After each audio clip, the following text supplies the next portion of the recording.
The cold vacuum of space held its breath as the alien warship Zifrin hovered menacingly over Earth. Inside, the overlord Shigar sat upon his throne, his exoskeletal frame gleaming under the ship's sterile lights. Around him, his council of generals and scientists presented their findings on their latest captive, a human. Subject: Homo sapiens, began Dr. Krivix, an alien biologist whose multi-lensed eyes blinked in asynchronous patterns, captured during their planetary defense skirmish. Primitive weaponry and fragile physique, but surprisingly resilient for their evolutionary stage. Sigar's mandibles clicked in annoyance. Resilient? You call that resilience? The creature's kind fell to our plasma cannons like blades of grass in a solar storm. Yes, Supreme Overlord, Krivix replied, his voice trembling. But this particular specimen is unique. The room fell silent as a holo projection displayed the human prisoner. He sat calmly within a transparent containment cell, his gaze defiant despite the heavy restraints binding him. His name was Captain Ethan Kane, a decorated officer of Earth's unified space force. What makes him unique? Sigar demanded. Krivix hesitated before responding. He does not die. Sigar's mandibles stopped mid-click. Explain. We've subjected the specimen to multiple fatal scenarios, Krivix said, pulling up grisly footage of Ethan's tests. The council watched as the human endured plasma burns, decapitation, and exposure to the vacuum of space, only to regenerate moments later, his body knitting itself back together as if time reversed. The Overlord's eyes narrowed. Is this some form of technology? Nanobots? Genetic engineering? Negative, Krivix replied. Our scans show no external augmentations or artificial mechanisms. It appears to be a natural biological trait. Impossible, growled General Xorin, slamming his clawed hand on the table. No species evolves immortality. It defies the principles of entropy. And yet, Krivix said, gesturing to the screen, here he is. Inside the containment cell, Ethan smirked as he overheard their conversation. They'd underestimated humanity, as always. His condition wasn't natural, but the result of a classified military experiment. Project EV, Enhanced Vitality Experiment.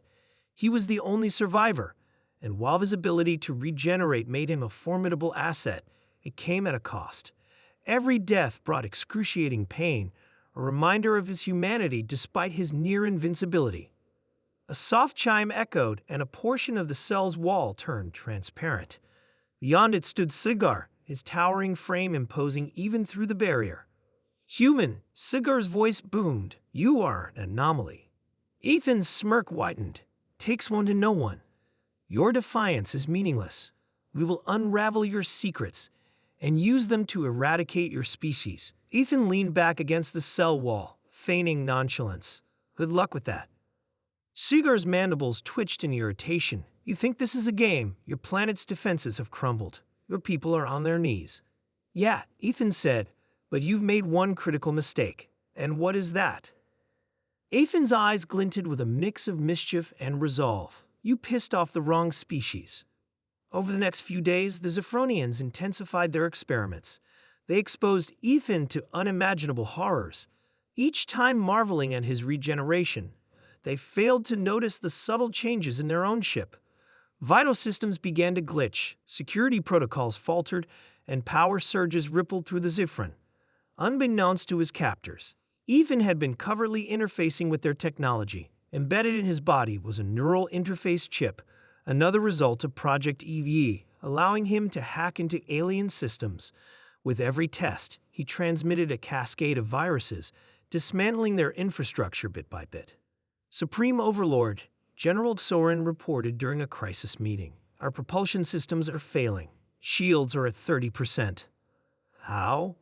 Sigar demanded, his voice laced with fury. We suspect sabotage, Krivix admitted, but internal scans reveal no intruders. The human, Sigar hissed. Bring him to me. Moments later, Ethan was dragged into the throne room by two guards. His body bore fresh scars from recent tests, but his eyes remained unyielding. What have you done? Sigar snarled. Me, Ethan said, feigning innocence. I've just been enjoying your hospitality. Sigar's claws twitched dangerously. Your resilience may be remarkable, but even you have limits. Do I? Ethan challenged, stepping closer despite the guard's weapons aimed at him. You've killed me 100 times, and here I stand. What does that tell you? Sigar hesitated, his mind racing. Fear, a foreign emotion to the Overlord, crept into his thoughts. If one human could endure this much, what of the billions on their homeworld? Ethan seized the moment. You think immortality makes me special. It doesn't. What makes humanity special is our ability to adapt, to outthink, and to overcome. You've underestimated us, and now you'll pay the price. A deafening alarm blared as the Zifrin shook violently. Ethan's viruses had reached the ship's core systems. Explosions erupted across the vessel as fire suppression systems failed and power grids overloaded. What have you done? Sigar roared, lunging at Ethan. I told you, Ethan said, smiling grimly, you pissed off the wrong species. With a sudden burst of strength, Ethan broke free from his captors, grabbed a plasma rifle, and fired at the containment field around the ship's fusion core. Alarms screamed as the core destabilized, its energy spiraling out of control. This ship's going down, Ethan said, his voice calm amidst the chaos. And I'm taking you with me. Sigar's mandibles opened in a roar of fury as he lunged again, but it was too late. Ethan fired a final shot into the core, triggering a massive explosion. High above Earth's atmosphere, the Zifrin disintegrated in a brilliant flash of light. Debris rained down harmlessly, burning up upon re-entry.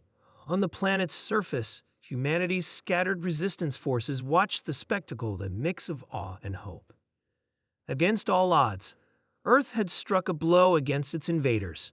In the wreckage of the Zifrin, amidst the floating debris and dying embers, a figure began to reassemble. Flesh knitted over bone, muscles reformed, and Ethan Kane opened his eyes once more.